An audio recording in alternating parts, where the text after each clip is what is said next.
All praises be to our Lord and Savior, Jesus Christ.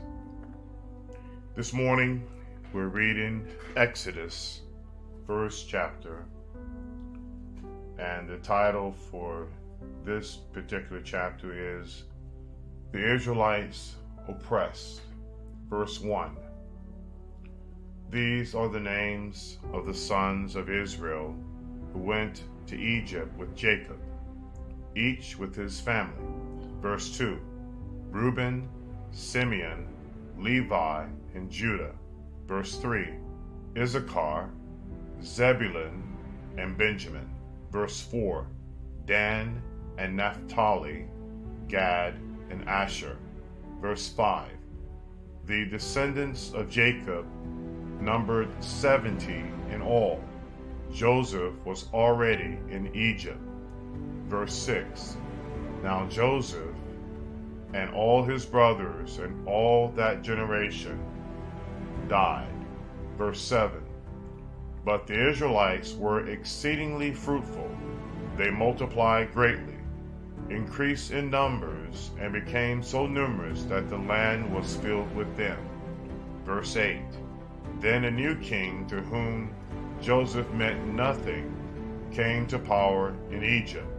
Verse 9, look, he said to his peoples, the Israelites have become far too numerous for us. Verse 10, come, we must deal shrewdly with them, or they will become even more numerous, and if war breaks out, will join our enemies, fight against us, and leave the country.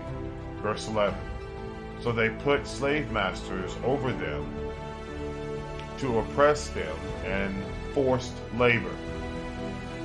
And they built Pithom and Ramses as store cities for Pharaoh.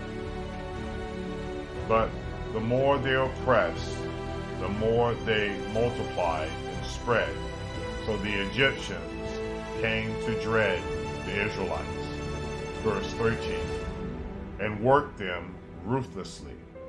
Verse 14, they made their lives bitter and harsh labor in brick and mortar and with all kinds of work in the fields. In all their harsh labor, the Egyptians worked them ruthlessly.